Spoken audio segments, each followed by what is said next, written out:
ಪರಾಶರಸೂನುಃ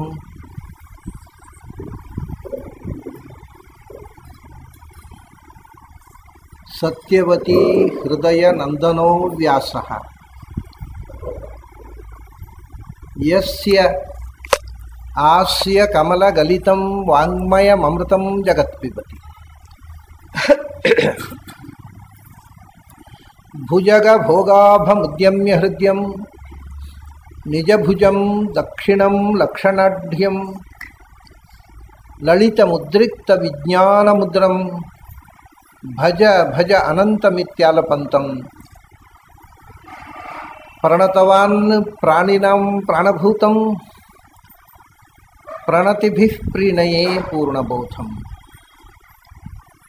ಭವದವೋಷ್ಣೇನ ತತಪ್ಯಮಾನಾನ್ ಭುವಿ ಪರಂ ನಾಥಮಪ್ರೇಕ್ಷಮಣಾನ್ ಭುವನಮಾನ್ಯೇನ ಚ ಅನ್ಯೇನ ದೋಷ್ಣಾ ಭವತು ಭೀರ್ಮಾಯಿತನಃ ಸಾಂತ್ವಯಂತಂ ಪ್ರಣತವಾನ್ ಪ್ರಾಣಿನಾಂ ಪ್ರಾಣಭೂತಂ ಪ್ರಣತಿಭಿಃ ಪ್ರೀಣಯೇ ಪೂರ್ಣಬೋಧಂ.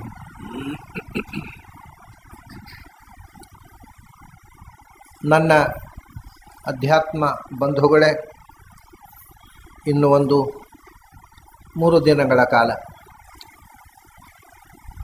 ಆಚಾರ್ಯ ಮಧ್ವರೇ ಇದು ತನ್ನನ್ನು ಪ್ರತಿಪಾದಿಸುವಂಥ ಮಂತ್ರ ಅಂತ ಘೋಷಣೆ ಮಾಡಿದ ಬಳಿತ್ಥ ಸೂಕ್ತದ ಕೆಲವು ಮಂತ್ರಗಳನ್ನು, ಪೂರ್ತಿ ಬಳಿತ್ಥ ಸೂಕ್ತವನ್ನು 3 ದಿವಸದಲ್ಲಿ ನೋಡಲಿಕ್ಕೆ ಆಗುತ್ತೋ ಇಲ್ಲವೋ ಗೊತ್ತಿಲ್ಲ. ಆಚಾರ್ಯರು ಎಷ್ಟು ನುಡಿಸಿದರೋ ಅಷ್ಟು, ಪೂರ್ತಿ ನುಡಿಸಿದರೆ ನುಡಿಸಿದರು, ಅರ್ಧ ನಿಲ್ಲಿಸಿದರು, ಗೊತ್ತಿಲ್ಲ ನನಗೆ. ಬಳಿತ್ಥ ಸೂಕ್ತ ಇವಾಗ ಏನಾಗಿದೆ ಅಂದರೆ ಈಗ ಚಾಲ್ತಿಯಲ್ಲಿರೋದು 5 ಮಂತ್ರಗಳು ಮಾತ್ರ. ಆದಿನ್ ಮಾತೃರಾವೀಷದ್ಯಾಸ್ವಾಶುಚಿರ ಹಿಂಸೆಮಾನ ಉರ್ವ್ಯಾ ವಿವಾವೃಧೆ ಅನುಯತ್ಪೂರ್ವ ಅರ್ಹತ್ ಸನಾಜುವ ನಿರವ್ಯಸೀಷು ಅವರಾಸು ಧಾವತೆ. ಅಲ್ಲಿ ಮುಗಿಸಿಬಿಡ್ತಾರೆ. ಸಾಮಾನ್ಯವಾಗಿ ಬಳಿತ್ಥ ಸೂಕ್ತ ಹೇಳುವವರು ಅಷ್ಟೇ 5 ಮಂತ್ರಗಳನ್ನು ಹೇಳೋದು. ಅದು ಬಳಿತ್ಥ ಸೂಕ್ತದ ಒಂದು ವರ್ಗ, ಅಂದರೆ ಅದರ ಪೂರ್ವಾರ್ಧ ಮಾತ್ರ. ಬಳಿತ್ಥ ಸೂಕ್ತದಲ್ಲಿ ಮುಂದೆ 8 ಮಂತ್ರಗಳಿವೆ. ಆ ಮುಂದಿನ 8 ಮಂತ್ರ 2ನೇ ವರ್ಗ. ಒಂದು ಸೂಕ್ತದಲ್ಲಿ ಅದರ ಅವಾಂತರ ವಿಭಾಗ ವರ್ಗ. ಹಾಗಾಗಿ ಮೊದಲನೇ ವರ್ಗವನ್ನು ಮಾತ್ರ ಯಾಕೋ ನಮ್ಮಲ್ಲಿ ಹೇಳುವ ಸಂಪ್ರದಾಯ. ಅಷ್ಟನ್ನು ಪ್ರಾಯ ನಾವು ಮುಗಿಸ್ಬಹುದೋ ಏನೋ. 5 ಮಂತ್ರಗಳನ್ನು ನಿತ್ಯ ನಾವು ವಾಯುಸ್ತುತಿ ಹೇಗೆ ಹಾಗೆ ವಾಯುದೇವರ ಮಂತ್ರ ಅಂತ ಅದನ್ನು ನಾವು ನಿತ್ಯ ಹೇಳ್ತೇವೆ. 5 ಮಂತ್ರಗಳು. ಉಳಿದ 8 ಮಂತ್ರಗಳು ನಿತ್ಯಾನುಷ್ಠಾನದಲ್ಲಿ ಯಾಕೋ ಬಳಕೆಯಲ್ಲಿಲ್ಲ. ಮೊದಲು ನಾವು ಆ ಮುಂದಿನ 8 ಮಂತ್ರಗಳ ವಿಚಾರ ಮತ್ತೆ ನೋಡೋಣ. ಹೀಗೆ ಒಟ್ಟು ಬಳಿತ್ಥ ಸೂಕ್ತ ಅಂತಂದರೆ, ಬಳಿತ್ಥ ಸೂಕ್ತ ಅನ್ನೋ ಹೆಸರು ಕೂಡ ಅದರ ನಿಜವಾದ ಹೆಸರಲ್ಲ. ಅದು ಏನು ಅಂದರೆ, ಮೊದಲು ಬಳಿತ್ಥ ಅನ್ನೋ ಶಬ್ದದಿಂದ ಶುರುವಾಗುತ್ತೆ ಅಂತ ಒಂದು ಹೆಸರಷ್ಟೇ. ಅದರ ಹೆಸರು ಪ್ರಾಣಾಗ್ನಿ ಸೂಕ್ತ ಅಂತ. ವೈದಿಕವಾದ ಹೆಸರು ಪ್ರಾಣಾಗ್ನಿ ಸೂಕ್ತ ಅಂತ. ಅದು 8, 5 2 ವರ್ಗಗಳ 13 ಮಂತ್ರಗಳ ಒಂದು ಪ್ರಾಣಾಗ್ನಿ ಸೂಕ್ತ. ಇದಕ್ಕೆ ಇವತ್ತು ಋಗ್ವೇದದಲ್ಲಿ ಈ ಸೂಕ್ತ ಉಪಲಬ್ಧ ಇದೆ. ಋಗ್ವೇದದಲ್ಲಿ ಮೊದಲನೆಯ ಮಂಡಲ, ಆ ಮೊದಲನೆಯ ಮಂಡಲಕ್ಕೆ ಶತರ್ಚಿ ಮಂಡಲ ಅಂತ ಹೆಸರು. 10 ಮಂಡಲಗಳಿಗೆ 10 ಹೆಸರುಗಳಿವೆ. ಆ 10 ಮಂಡಲಗಳಲ್ಲಿ ಮೊದಲನೆಯ ಮಂಡಲಕ್ಕೆ ಶತರ್ಚಿ ಮಂಡಲ ಅಂತ ಹೆಸರು. ಯಾಕೆ ಅಂದರೆ ಶತರ್ಚಿಗಳು ಅಂತ ಒಂದು ಋಷಿ ಪರಂಪರೆ. ಯಾರವರು ಅಂದರೆ ಯಾರೂ ಆಗೋದು 100 ಋಕ್ಕುಗಳನ್ನು ಕಂಡವರು ಶತರ್ಚಿಗಳು. 100 ಋಕ್ಕುಗಳಿಗಿಂತ ಕಮ್ಮಿ ಆಗದೆ ಅದಕ್ಕಿಂತ ಹೆಚ್ಚು ಕಾಣಬಹುದು. ಮಿನಿಮಮ್ 100 ಅಥವಾ 100ಕ್ಕಿಂತ ಹೆಚ್ಚು ಮಂತ್ರಗಳನ್ನು ತಮ್ಮ ತಪಸ್ಸಿನಲ್ಲಿ ದರ್ಶನ ಯಾರಿಗೆ ಆಯಿತೋ ಅವರನ್ನು ಶತರ್ಚಿಗಳು ಅಂತ ಕರೀತಾರೆ. ಅಂಥ ಶತರ್ಚಿಗಳು ಕಂಡಂಥ ಮಂತ್ರ ಸಮುದಾಯದಲ್ಲಿ ಇದು ಪ್ರಥಮ ಮಂಡಲದಲ್ಲಿ ಬರುತ್ತೆ. ಇದು ಪ್ರಥಮ ಮಂಡಲದ 141ನೇ ಸೂಕ್ತ. ಇದಕ್ಕೆ ಋಗ್ವೇದದ ಪರಂಪರೆಯಲ್ಲಿ ಒಂದು ದೊಡ್ಡ ಕಥೆ ಇದೆ. ಇದರ ಋಷಿ ಶತರ್ಚಿ 100 ಮಂತ್ರಗಳನ್ನು ಕಂಡ ಋಷಿ ಯಾರು ಋಗ್ವೇದದಲ್ಲಿ ಅಂತಂದರೆ ದೀರ್ಘತಮಸ್ಸು ಅಂತ ನೋಡು. ದೀರ್ಘತಮಸ್ಸು ಅನ್ನುವ ಋಷಿ ಕಂಡದ್ದು.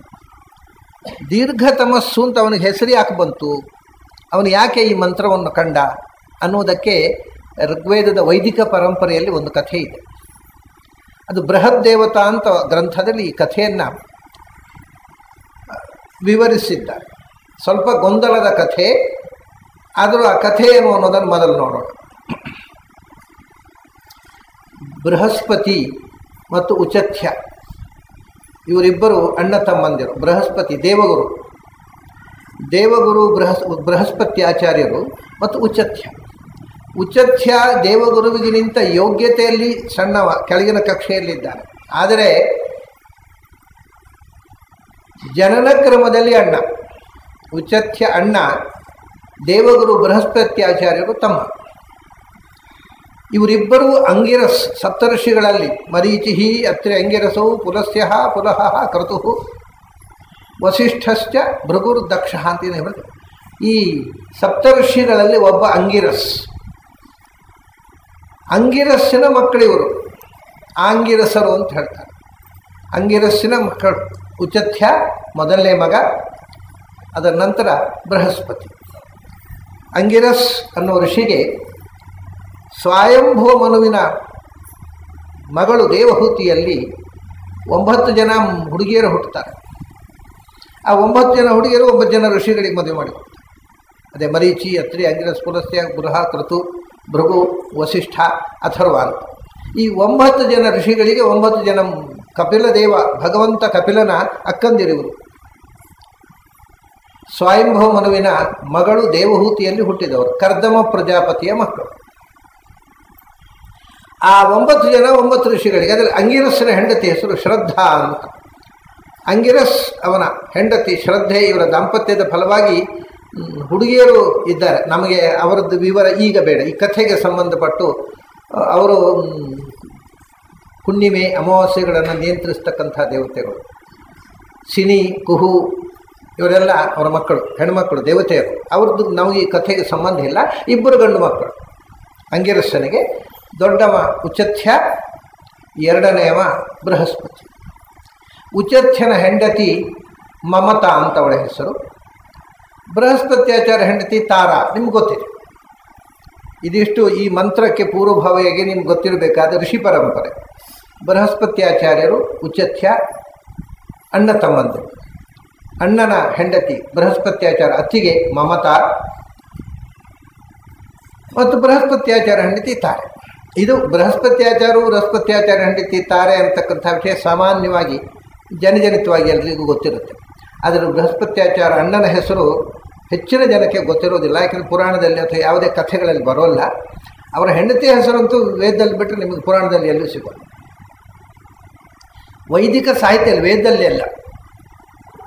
ಅದೇ ಶೌನಕರು ಬರೆದಿರ್ತಕ್ಕಂಥ ಬೃಹದ್ದೇವತಾದಲ್ಲಿ ಈ ಕಥೆ ಹೇಳ್ತಾರೆ. ಮಮತಾ ಅಂತ ಅವಳ ಹೆಸರು.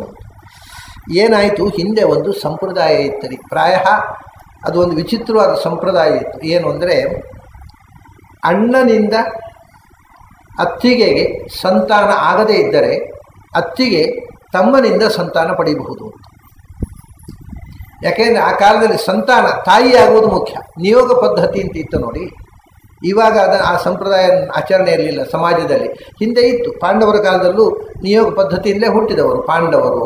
ಅವರ ಅಪ್ಪ ಪಾಂಡು, ಧೃತರಾಷ್ಟ್ರ ಎಲ್ಲರೂ ನಿಯೋಗ ಪದ್ಧತಿಯಿಂದ ಹುಟ್ಟಿದವರು. ಹಾಗಾಗಿ ನಿಯೋಗ ಪದ್ಧತಿಯಿಂದ ಸಂತಾನ ಪಡೆಯಬಹುದು ಅನ್ನುವಂಥ ಒಂದು ಪದ್ಧತಿ ನಮ್ಮಲ್ಲಿ ಇತ್ತು. ಈ ಪದ್ಧತಿಯ ಯಹೂದ್ಯರಲ್ಲೂ ಇತ್ತು, ಜ್ಯೂಸ್ನಲ್ಲಿ.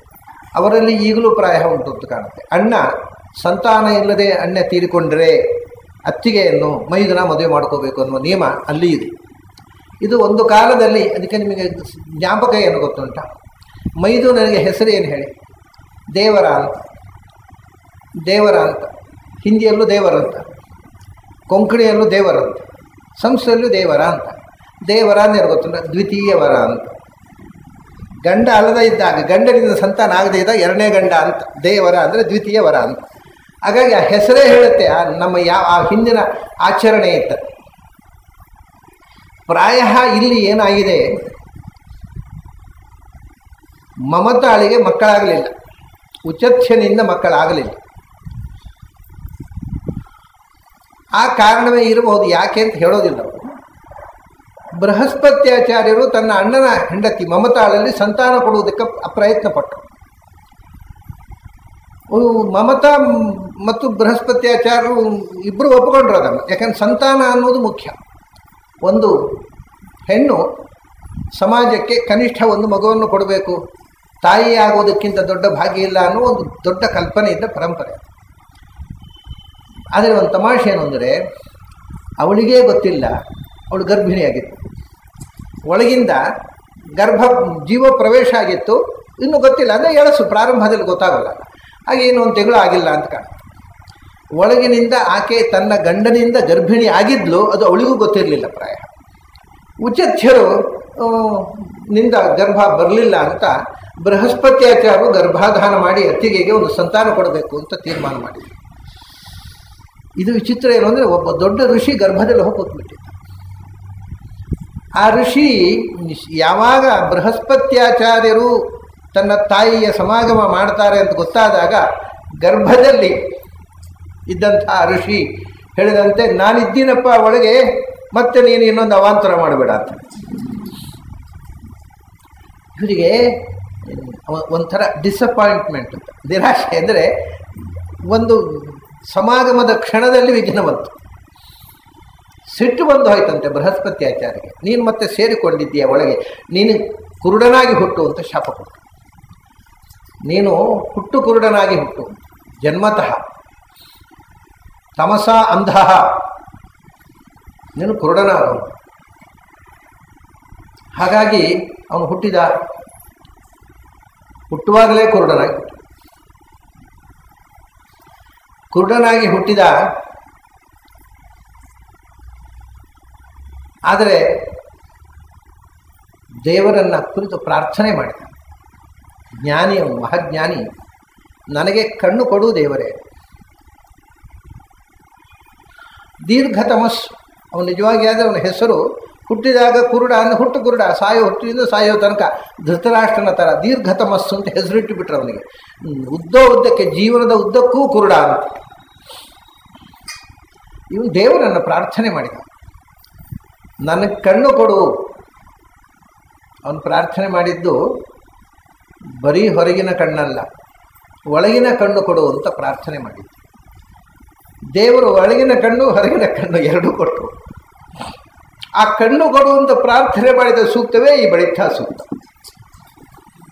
ಇದು ಕಣ್ಣು ಕೊಟ್ಟ ಸೂಕ್ತ. ಅಂದರೆ 4 ಸೂಕ್ತಗಳು. ಇದು 141ನೇದು. ಅವನು ಪ್ರಾರ್ಥನೆ ಮಾಡಿದ್ದು, ಅವನು ಕಂಡ 4 ಸೂಕ್ತ 140, 141, 142, 143. ಈ 4 ಸೂಕ್ತಗಳನ್ನು ಅವನು ಕುರುಡರಾಗಿ ದೇವರನ್ನು ಪ್ರಾರ್ಥನೆ ಮಾಡಿ ಕೃತಜ್ಞತೆಯಿಂದ ಹಾಡಿದಂಥದ್ದು ಕಣ್ಣು ಬಂತವನಿಗೆ. ಹಾಗಾಗಿ ಇದು ಕಣ್ಣು ಕೊಡುವ ಸೂಕ್ತ, ಕಣ್ಣು ಕೊಟ್ಟ ಸೂಕ್ತ, ಕಣ್ಣು ಕೊಡುವ ಸೂಕ್ತ. ಕಣ್ಣು ಬೇಕು ಅಂತ ಬಯಸುವವರಿಗೆ ಈ ಸೂಕ್ತ ಬಹಳ ಇಷ್ಟವಾಗುತ್ತೆ. ಕೆಲವರಿಗೆ ಕಣ್ಣು ಬೇಡ ಅಂತಿರುತ್ತೆ. ಯಾಕೆಂದರೆ ಅವ್ರು ಕಣ್ಣು ಇಲ್ಲ ಅನ್ನೋದೇ ಗೊತ್ತಿರೋದಿಲ್ಲ. ನಮ್ಮ ಕಣ್ಣಿದೆ, ಇನ್ನೇನು ದೇವರೇನು ಕಣ್ಣು ಕೊಡೋದು ಅಂತ. ಅಂದರೆ ಕಣ್ಣು ಇದೆ ಅಂತ ಭ್ರಮೆಯಿಂದ ಕಣ್ಣು ಬೇಕು ಅಂತಲೇ ಬಯಸೋದಿಲ್ಲ ಬಹಳ ಜನ. ಆದರೆ ನಿಜವಾದ ಕಣ್ಣು ಒಳಗಿನ ಕಣ್ಣು, ಅದಂತೂ ಯಾವಾಗಲೂ ಮುಚ್ಚಿಕೊಂಡಿರುತ್ತೆ. ಹೊರಗಿನ ಕಣ್ಣು ಕೂಡ ಮುಚ್ಚಿತ್ತು, ಅನ್ನೋದು ಎರಡೂ ತೆರಕೊಂಡಿತ್ತು. ಧೃತರಾಷ್ಟ್ರ ಒಂದು ಮಾತು ಹೇಳೋದು ನೆನಪಾಗುತ್ತೆ. ಅವನು ಹುಟ್ಟು ಕುರುಡ. ಅವನು ಆ ಕುರುಡರ ಫೀಲಿಂಗನ್ನು ಒಂದು ಕಡೆ ಹೇಳ್ತಾರೆ.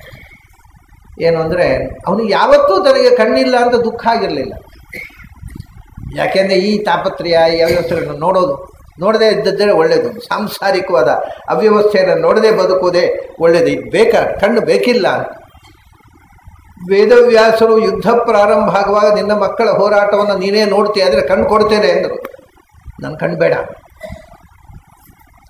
ಯಾಕೆ ಅಂದರೆ ನನ್ನ ಮಕ್ಕಳು ಹೊಡೆದಾಡಿಕೊಳ್ಳೋದನ್ನು ಏನು ನೋಡೋದು, ಅದ್ರ ಏನು ಆನಂದ ಬೇಡ. ನಾನು ಕುರುಡನಾದದ್ದೇ ಒಳ್ಳೆಯದು, ಏನು ಬೇಕಾದ್ರೆ ಹಾಕ್ಕೊಳ್ಳಿ, ನನಗೆ ಆ ಸುದ್ದಿ ಮುಟ್ಟಿಸೋ ಒಬ್ಬನನ್ನು ಕೊಡಿ ಎಂದರು. ಸಂಜಯನನ್ನು ಕೊಟ್ಟು ಕಣ್ಣು ತೆರೆದು ನೋಡೋಲ್ಲ ಅಂತ ಕೂತಿದ್ದವ.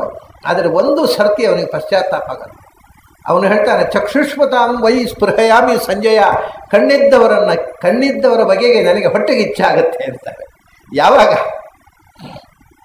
ಕೃಷ್ಣ ಬರ್ತಾನೆ ಸಂಧಾನಕ್ಕೆ, ಆ ಸುದ್ದಿ ಕೇಳಿದಾಗ ಮಾತ್ರ ಅಪ್ಪ ಎಲ್ಲರೂ ಕೃಷ್ಣನನ್ನು ನೋಡ್ತಾರೆ, ನನಗೆ ನೋಡ್ಲಿಕ್ಕಿಲ್ವಲ್ಲ ಅಂತ ಹೊಟ್ಟೆಗೆ ಇಚ್ಛಾಗುತ್ತೆ. ಅಲ್ಲಿ ಒಮ್ಮೆ ಕುರುಡುತನಕ್ಕೆ ಪಶ್ಚಾತ್ತಾಪ ಪಟ್ಟಿದ್ದ. ಕಣ್ಣಿದ್ದವರ ಭಾಗ್ಯ ಕೃಷ್ಣನನ್ನು ನೋಡ್ತಾನೆ. ನನಗೆ ಆ ಭಾಗ್ಯ ಇಲ್ಲವಾಗಿ ಹೋಯ್ತಲ್ಲಪ್ಪ ಅಂತ ಸಂಕಟಪಟ್ಟಿದ್ದು. ಆವಾಗ ಸಂಧಾನಕ್ಕೆ ಹೋಗಿ ಕೃಷ್ಣ ವಿಶ್ವರೂಪ ತೋರಿಸಿ ಬಂದ್ಬಿಟ್ಟ ಕುರುಡನಿಗೂ ಕೂಡ. ಹೀಗೆ ಕಣ್ಣು ಇದ್ದಾಗ ನಮಗೆ ಕಣ್ಣು ಒಳಗಣ್ಣು ಇಲ್ಲದೆ ಇರುವುದು ಗೊತ್ತಾಗದೆ ನಾವು ಕುರುಡರಾಗಿ ಬದುಕುತ್ತೇವೆ. ಕುರುಡರಾದಾಗ ಆ ಕಣ್ಣಿನ ತೆರೆಕೊಳ್ಳುವುದರ ಬಗ್ಗೆ ಉತ್ಕಟವಾದ ಬಯಕೆ. ಹಾಗಾಗಿ ಇವನಿಗೆ ಆ ಬಯಕೆಯಿಂದ ಒಳಗಣ್ಣು ತೆರೆಕೊಂಡಿತು, ಹೊರಗಣ್ಣು ತೆರೆಕೊಂಡಿತು. ದೊಡ್ಡ ಜ್ಞಾನಿಯಾಗಿ ವೇದದ್ರಷ್ಟೃಗಳಲ್ಲಿ ಶತರ್ಚಿ ಅಂತ ಹೆಸರು ಪಡೆದ. ಅವನು ಉಚಥ್ಯನ ಮಗ. ನೀವು ಉಚಥ್ಯನ ಬಗ್ಗೆ ಪುರಾಣಗಳಲ್ಲಿ ಅಲ್ಲ ತಪ್ಪಾಗಿ ಪ್ರಿಂಟ್ ಮಾಡಿದ್ದಾರೆ. ಉತಥ್ಯ ಅಂತ ಬರುತ್ತೆ. ಆ ಉತಥ್ಯ ಅಂತ ಒಬ್ಬ ಇಲ್ಲ. ಅವನು ಉತಥ್ಯ ಅಂತ ಅನ್ನೋನು ಯಾರು ಉಚಥ್ಯನೋ ಅವನನ್ನೇ ಈಗ ತಪ್ಪಾಗಿ ಉತಥ್ಯ ಅಂತ ಪ್ರಿಂಟ್ ಮಾಡ್ತಾರೆ. ಅದು ಬೃಹಸ್ಪತ್ಯಾಚಾರ್ಯ ಅಣ್ಣ. ಅವನ ಮಗ ಇವನು ಔಚಥ್ಯ, ಉಚಥ್ಯನ ಮಗ. ಇವನ ಹೆಸರು ದೀರ್ಘತಮಸ್ಸು ಅಂತಲೇ ಕಂಡು ಬಂದ ಮೇಲೂ ಕೂಡ ಹೆಸರು ಬದಲಾಗುತ್ತೆ. ಯಾಕೆಂದ್ರೆ ಯಾವಾಗಲೂ ಒಂದು ಹೆಸರು ಕೊಟ್ಟುಬಿಟ್ರೆ ಅದು ಅಡ್ಡ ಹೆಸರಿನ ಹಾಗೆ ಒಂದು ರೂಢಿ ಬಂದುಬಿಟ್ರೆ ಆಮೇಲೆ ಆ ಹೆಸರು ನೀವು ನಿಜವಾಗಿ ಇಟ್ಟ ಹೆಸರು ಉಳಿಯೋದೇ ಇಲ್ಲ. ಅವನು ಚಿಕ್ಕ ವಯಸ್ಸಿನಲ್ಲಿ ಮಕ್ಕಳನ್ನು ಪ್ರೀತಿಯಿಂದ ಗುಂಡ ಅಂತ ಕರೆದು ಬಿಟ್ಟರೆ ಅವನು ನಾಮಕರಣದ ಹೆಸರು ಮಾಡ್ತಾರೆ, ಮತ್ತೆ ಗುಂಡಾಚಾರ್ಯ ಸಾಯುವವರೆಗೂ ಗುಂಡಾಚಾರ್ಯ. ಅವನು ನಿಜವಾದ ಹೆಸರು ಏನೊಂದು ಗುಂಡಾಚಾರ್ಯ ಮರ್ತೋಗ್ಬಿಡುತ್ತೆ. ಅದೇ ಈ ಅಡ್ಡ ಹೆಸರೇ ಕರ್ಣನಿಗೆ ವಸುಷೇಣ ಅಂತ ಹೆಸರಿಟ್ಟದ್ದು. ನಾಮಕರಣದ ಹೆಸರು ವಸುಷೇಣ ಅಂತ. ಆದರೆ ವಸುಷೇಣ ಅಂತ ಹೆಸರು ಅವನಿಗೆ ಗೊತ್ತಿತ್ತೋ ಇಲ್ಲೋ ಗೊತ್ತಿಲ್ಲ. ನಿನ್ನ ಹೆಸರೇನೇ ಅಂದರೆ ಕರ್ಣ ಅಂತ ಹೇಳೋನು. ಕರ್ಣ ಅಂತ ಅವನ ಹೆಸರಲ್ಲ, ಅವನ ಅಪ್ಪ ಅಮ್ಮ ಇಟ್ಟದ್ದು ವಸುಷೇಣ ಅಂತ ಹೆಸರು. ಅದನ್ನು ತುಂಬ ಚಂದ ಇತ್ತಂತೆ ಅವನ ಕಿವಿ, ಬಹಳ ಚಂದ. ಅದಕ್ಕೆ ಈ ಮಕ್ಕಳೆಲ್ಲ ಅವನನ್ನು ಕರ್ಣ ಅಂತ ಕಿವಿ ಬಾರೋ ಇಲ್ಲಿ ಕರೆಯೋರು. ಅದೇ ಪಾಪ್ಯುಲರ್ ಆಗೋಯ್ತು. ಅವನು ದೊಡ್ಡ ಮಹಾವೀರನಾದಾಗೂ ಕೂಡ ಕರ್ಣ ಅನ್ನೋ ಹೆಸರೇ ಬಂತು. ಅವನು ಯುದ್ಧದ ಸೇನಾಪತಿಯಾದ ಪರ್ವಕ್ಕೆ ವಸುಷೇಣ ಪರ್ವ ಅಲ್ಲ, ಕರ್ಣ ಪರ್ವ ಅಂತಲೇ ಹೆಸರು. ಅದೇ ಪಾಪ್ಯುಲರ್ ಆಗೋಯ್ತು. ಹೀಗೆ ಇವನಿಗೆ ಏನು ಒಂದು ಬಾಲ್ಯದಲ್ಲಿ ಕಣ್ಣು ಇಲ್ಲದೇ ಇದ್ದಾಗ ದೀರ್ಘ ತಮಸ್ಸು ಅಂತ ಹೆಸರಿಟ್ಟರು, ಕಣ್ಣು ಬಂದ ಮೇಲೂ ಅದೇ ಹೆಸರಾಯಿತು. ಅದಕ್ಕೊಂದು ಕಾರಣ ಉಂಟು. ಏನು ಅಂದರೆ ಕಣ್ಣಿದ್ದವರಿಗೆ, ನಿಜವಾದ ಕಣ್ಣಿದ್ದವರಿಗೆ ಹೊರಗಿನ ಪ್ರಪಂಚ ಕತ್ತಲೆಯಾಗಿ ಕಾಣುತ್ತೆ. ಯಾರಿಗೆ ಹೊರಗಿನ ಕಣ್ಣು ತೆರೆದಿದೆ ಅವರಿಗೆ ಒಳಗಿನ ಪ್ರಪಂಚ ಅಂದರೆ ಕತ್ತಲೆ. ಯಾ ನಿಶಾ ಸರ್ವಭೂತಾನಾಂ ತಸ್ಯಾಂ ಜಾಗೃತಿ ಸಂಯಮಿ. ಯಾರಿಗೆ ಒಳಗಿನ ಪ್ರಪಂಚದಲ್ಲಿ ಕತ್ತಲೋ ಅವ್ರಿಗೆ ಹೊರಗಿನ ಪ್ರಪಂಚದಲ್ಲಿ ಬೆಳಕು. ಅವನಿಗೆ ಒಳಗಿಂದ ಏನೂ ಕಾಣಲ್ಲ. ಯಾರಿಗೆ ಒಳಗಿನಿಂದ ಬೆಳಕು ತುಂಬಿತೋ ಅವರಿಗೆ ಹೊರಗಿನ ಪ್ರಪಂಚ ಕತ್ತಲು. ಅದರಿಂದ ಹೊರಗಿನ ಪ್ರಪಂಚದ ಬಗೆಗೆ ಅವನು ಕತ್ತಲು ಕವಿದವ, ಅಂದರೆ ಒಳಗಿನ ಪ್ರಪಂಚದ ಸತ್ಯದಲ್ಲೇ ಬದುಕಿದವ. ಹಾಗಾಗಿ ಅವನು ದೀರ್ಘತಮಸ್ಸು ಅಂತ ಕರೆದರು. ಆ ದೀರ್ಘತಮಸ್ಸು ಕಂಡಿರತಕ್ಕಂಥ ಸೂಕ್ತ ಇದು ಜಾತವೇದಸ್ಸೆ ಅಂತ. ಅವನು ಜಾತವೇದಸ್ಸು 4 ಸೂಕ್ತಗಳ ಮಂತ್ರಕ್ಕೆ ದೇವತೆ ಜಾತವೇದಸ್ಸು ಅಂತ ಬರ್ತದೆ ವೇದದಲ್ಲಿ. ಅಗ್ನಿದೇವನನ್ನು ಕುರಿತು ಸ್ತೋತ್ರ ಮಾಡಿದ ಅಂತ ಹೇಳ್ತಾರೆ ಶೌನಕರು. ಜಾತವೇದಸ್ಸು ಅಂದರೆ ಯಾರು? ಜಾತವೇದಸ್ಸು ಅಂದರೆ ನಮ್ಗೆ ಗೊತ್ತಿದೆ. ಜಾತವೇದಸ್ಸು ಅಂದರೆ ಜಾತಂ ವೇದ. ಯಾರು ಪ್ರಪಂಚದಲ್ಲಿ ಏನೇನಿದೆಯೋ ಅದನ್ನೆಲ್ಲವನ್ನೂ ತಿಳಿದವನು ಅಂತ ಅರ್ಥ, ಶಬ್ದದ ಅರ್ಥ. ನಿಮಗೆ ಡಿಕ್ಷನರಿ ನೋಡಿದರೆ ಜಾತವೇದಸ್ ಎ ನೇಮ್ ಆಫ್ ಫೈರ್ ಅಂತ ಬರೀತಾರೆ ಆಪ್ಟಿ ಡಿಕ್ಷನರಿಯಲ್ಲೆಲ್ಲ. ನಮಗೆ ಆ ಡಿಕ್ಷನರಿ ಬೇಡ, ಆ ಶಬ್ದದ ಅರ್ಥ ಬೇಕು. ಯಾಕೆಂದರೆ ಅದು ರೂಢಿಯ ಅರ್ಥ. ಆದರೆ ಸಂಸ್ಕೃತ ರೂಢಿಯ ಭಾಷೆ ಅಲ್ಲ. ಅದು it is A language of etymology, etymological language. ಅದು ಪ್ರತಿಯೊಂದು ಶಬ್ದಕ್ಕೂ ಒಂದು ನಿರ್ವಚನ ಇದೆ. ನಿರ್ವಚನ ಲಬ್ಧವಾದ ಅರ್ಥವನ್ನೇ ಸಂಸ್ಕೃತದಲ್ಲಿ ಮುಖ್ಯವಾಗಿ ಗ್ರಹಿಸಬೇಕು. ಜಾತವೇದಸ್ ಅಂದರೆ ಏನು? ಜಾತಂ ವೇದ. ಏನೇನು ಹುಟ್ಟಿದೆ ಈ ಪ್ರಪಂಚ ಇದೆ ಅದೆಲ್ಲವನ್ನೂ ತಿಳಿದವನು ಅಂದರೆ ಸರ್ವಜ್ಞ ಅಂತ ಅರ್ಥ. ಯಾರು ಸರ್ವಜ್ಞ? ಯಸ್ ಸರ್ವಜ್ಞ ಸರ್ವವಿದ್ಯಸ್ಯ ಜ್ಞಾನಮಯಂ ತಪಃ. ಆಮೇಲೆ ನೀವು ಇದು ಸರ್ವಜ್ಞನಾದಂಥ ಭಗವಂತ ಒಬ್ಬನೇ ನಿಜವಾದ ಸರ್ವಜ್ಞ. ಅದರಿಂದ ಜಾತವೇದಸ್ ಅಂತಕ್ಕಂಥ ಶಬ್ದ ಪೂರ್ಣ ಪ್ರಮಾಣದಲ್ಲಿ ಅನ್ಯವಾಗುವುದು ದೇವರಿಗೆ. ಆಮೇಲೆ ಅಷ್ಟೇ ಅಲ್ಲ, ಚಂದ್ರಾಂ ಹಿರಣ್ಮಯೀಂ ಲಕ್ಷ್ಮೀಂ ಜಾತವೇದೋ ಮಾವಹ. ಓ ಜಾತವೇದನೆ, ಲಕ್ಷ್ಮಿಯನ್ನು ನನ್ನ ಮನೆಯಲ್ಲಿ ಲಕ್ಷ್ಮಿಯ ಸನ್ನಿಧಾನ ಇರುವಂತೆ ಮಾಡು ಅಂತ ನಾರಾಯಣನನ್ನು ಪ್ರಾರ್ಥನೆ ಮಾಡುವಾಗ ಸಂಬೋಧನೆ ಮಾಡಿದ್ದು ಜಾತವೇದ ಅಂತ.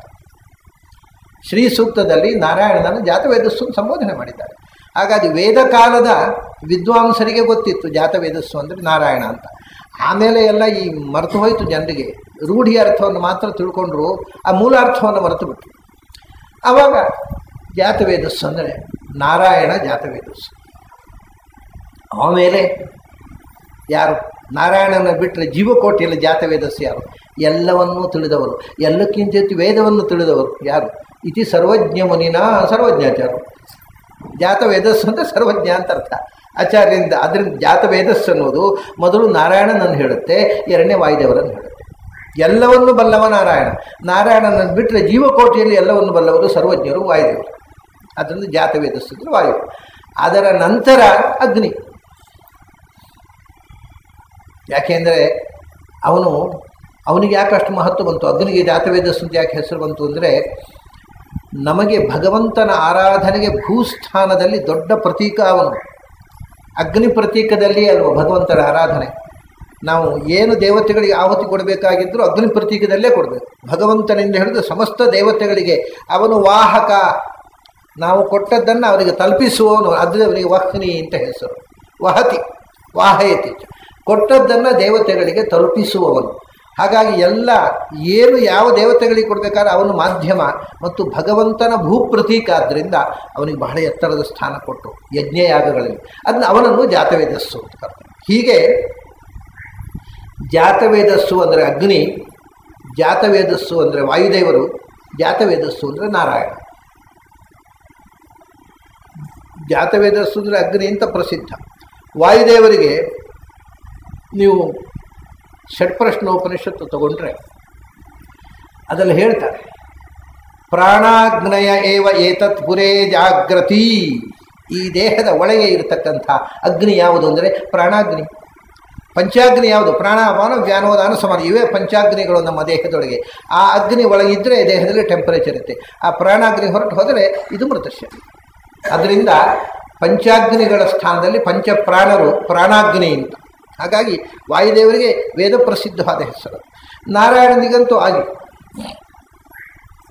ಸರ್ವೇ ವೇದಾಹ ಯತ್ಪದಮಾಮನಂತಿ. ಎಷ್ಟು ಶಬ್ದಗಳು ವೇದದಲ್ಲಿ ಮಾತ್ರ ಅಲ್ಲ, ಪ್ರಪಂಚದಲ್ಲಿ ಮನುಷ್ಯ ಆಡುವ ಎಲ್ಲ ಭಾಷೆಗಳಲ್ಲಿ, ಬರೀ ಸಂಸ್ಕೃತದಲ್ಲಿ ಅಲ್ಲ, ಎಲ್ಲ ಭಾಷೆಗಳಲ್ಲಿ ಎಷ್ಟು ಶಬ್ದಗಳಿವೆ ಅವು ಎಲ್ಲವೂ ಭಗವಂತನನ್ನು ಹೇಳ್ತವೆ. ಭಗವಂತನನ್ನು ಹೇಳದ ನಾಮವೇ ಜಗತ್ತಿನಲ್ಲಿ ಒಂದು ಶಬ್ದವೇ ಇಲ್ಲ. ಶಬ್ದ ಅಷ್ಟೇ ಅಲ್ಲ, ನಾದ ಕೂಡ ಇಲ್ಲ. ಪ್ರತಿಯೊಂದು ನಾದವೂ ಭಗವಂತನನ್ನು ಹೇಳುತ್ತೆ.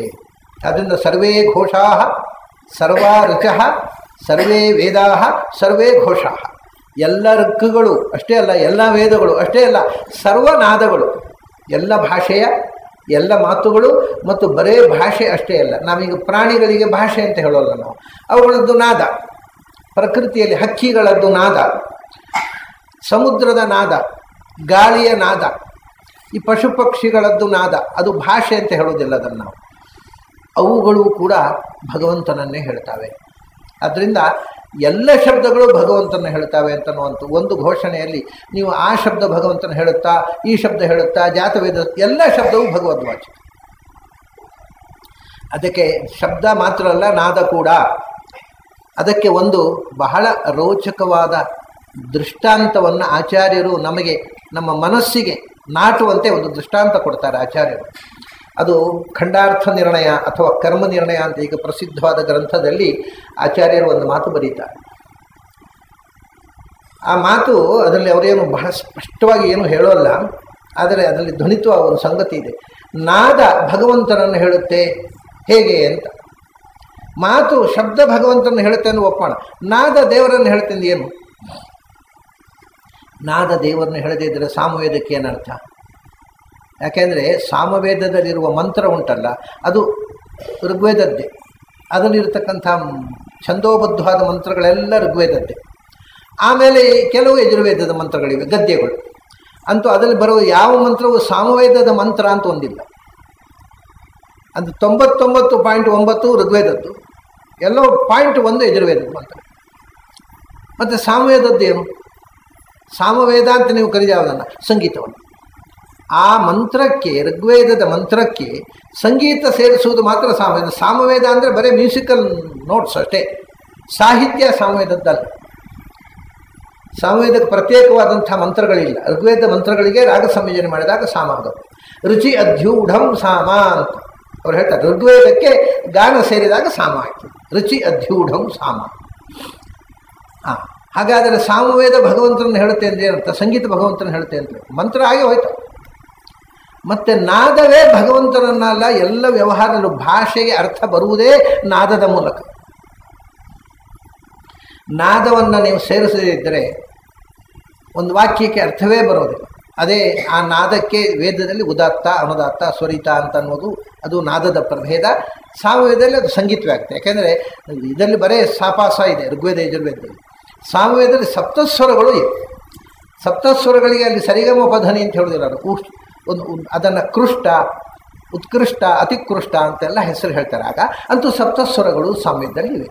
ಈ ಸಪ್ತಸ್ವರಗಳಿಗೆ ಅರ್ಥ ಇದೆ ಅಂತ ಆಯಿತು. ಬೇರೆ ಏನಿಲ್ಲ ಸಾಮವೇದದಲ್ಲಿ.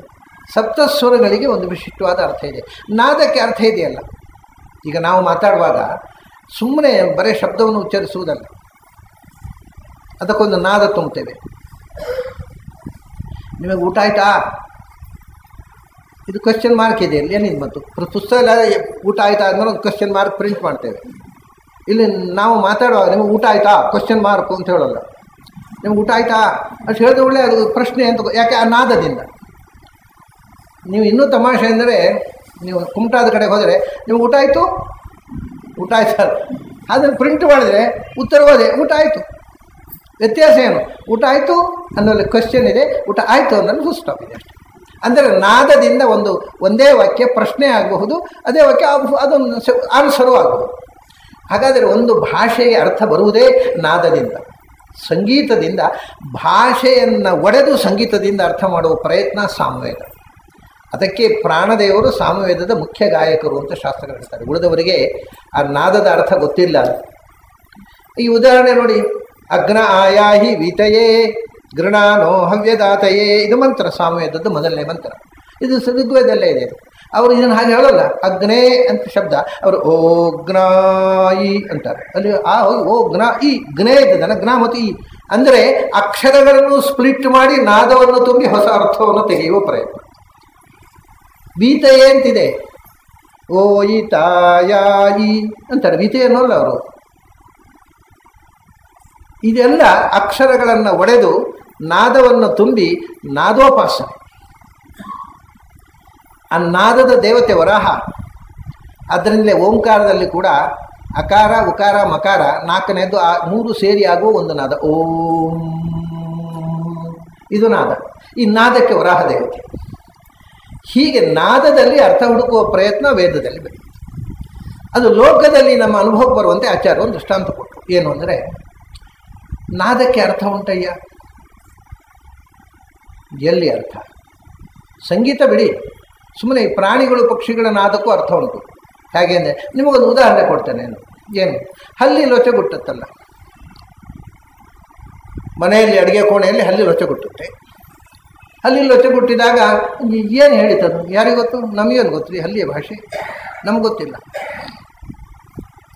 ಆಚಾರ್ಯರು ಅದನ್ನು ಯಾಕೆ ಹೇಳ್ತಾರೆ ಅಂದರೆ, ಹಲ್ಲಿಯ ಭಾಷೆ ಅಥವಾ ಹಲ್ಲಿಯ ಲೊಚಗುಟ್ಟುವಿಕೆಯ ಅರ್ಥ ನಮಗೆ ಗೊತ್ತಿಲ್ಲ ಅಂತ ನಾವು ಹೇಳುವಂಗಿಲ್ಲ. ಯಾಕೆಂದರೆ ಅದು ನಿಮಗೆ ಅರ್ಥ ಗೊತ್ತಿದ್ದರೆ ನೀವು ಯಾಕೆ ಲೊಚಗುಡ್ತೀರಿ ಅಂತ.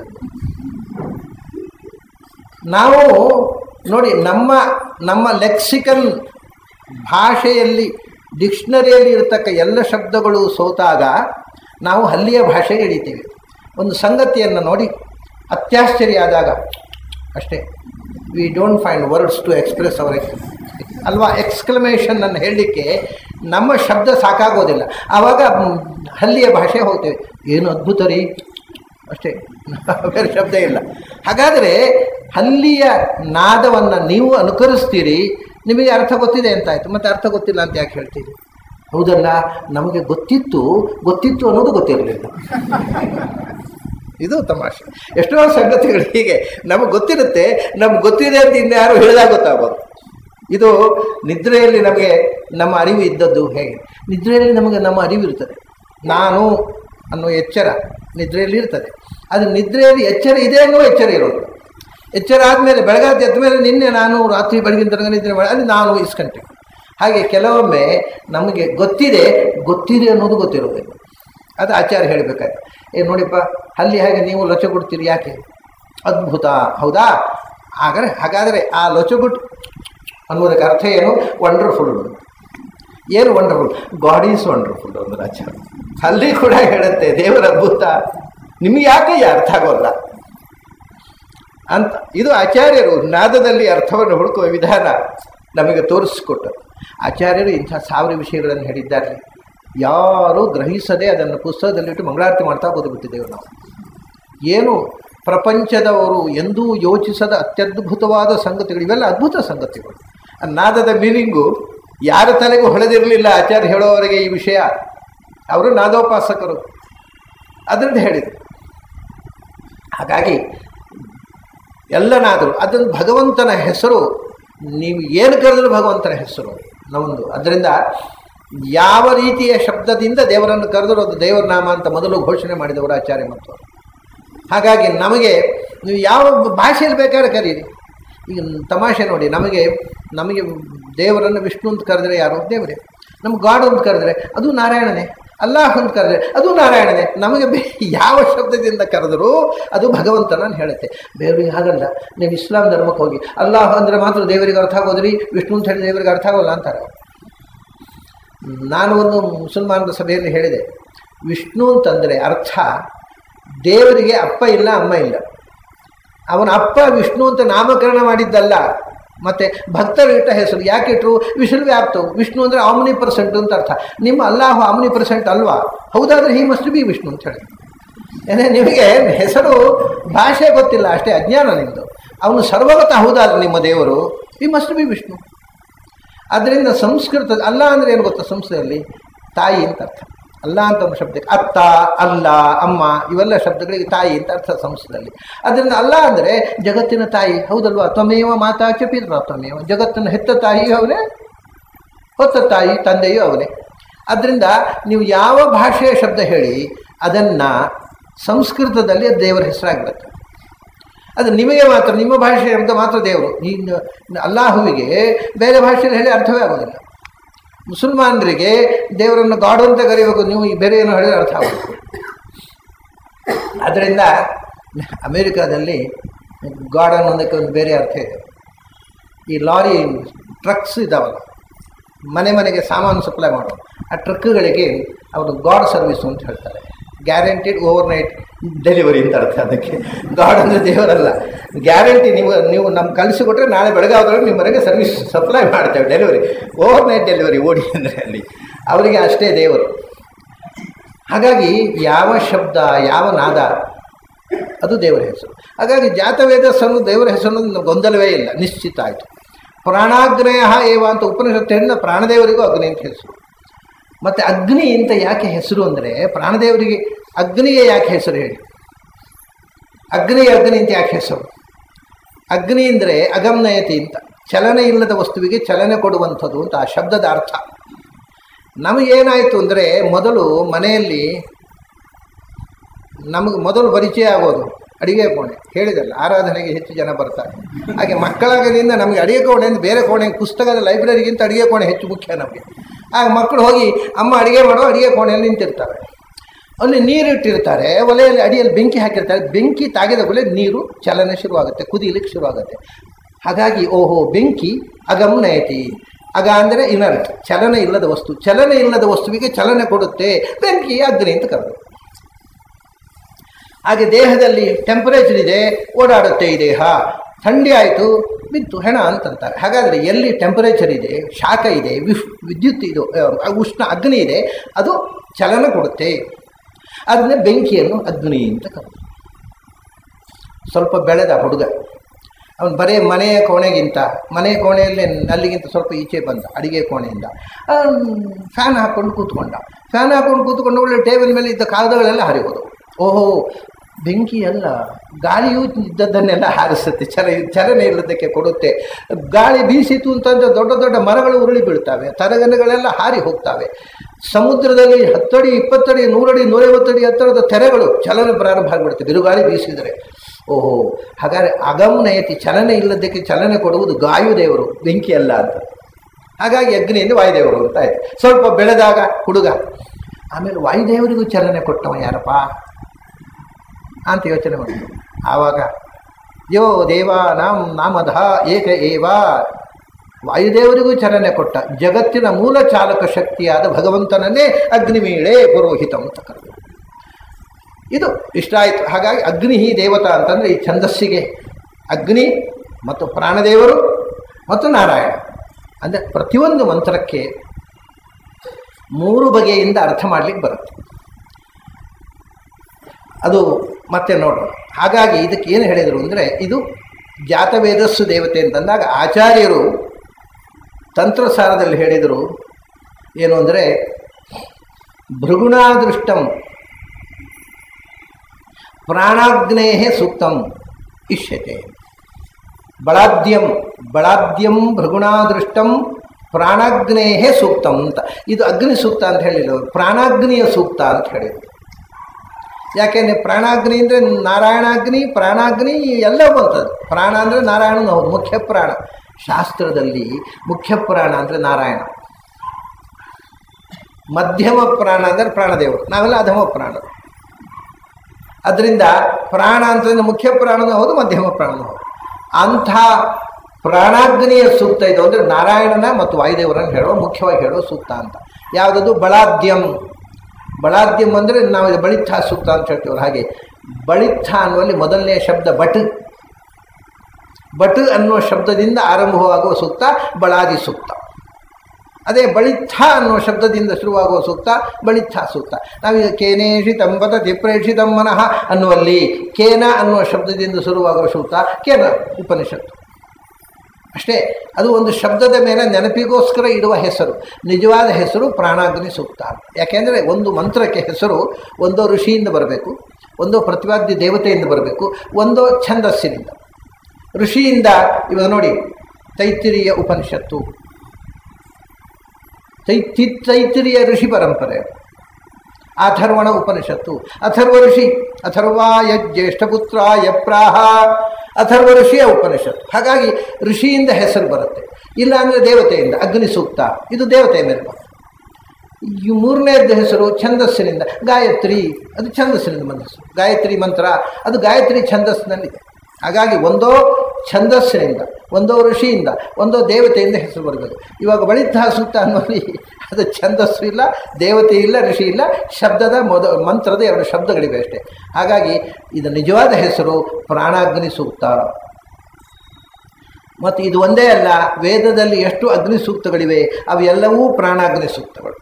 ಇದು ಭೃಗುಣಾದೃಷ್ಟಂ, ಇದೊಂದು ಹೊಸ ವಿಷಯ ಬಂತು. ನಾವು ಇಷ್ಟ ತನಕ ವೇದದಲ್ಲಿ ಇರುವಂತಹದ್ದು ದೀರ್ಘತಮೋ ದೃಷ್ಟವಾದ ಮಂತ್ರ ಅಂತ ಆಚಾರ್ಯರು ಹೇಳಿದ್ರು. ಇದು ಭೃಗುದೃಷ್ಟ ಮಂತ್ರ. ವಿಷಯ ಏನು ಅಂದರೆ, ಒಂದು ಮಂತ್ರವನ್ನು, ನಮ್ಮಲ್ಲಿ ಮಂತ್ರವನ್ನು ಅಪೌರುಷೇಯ ಅಂತ ಯಾಕೆ ಹೇಳ್ತಾರೆ ಹೇಳಿ?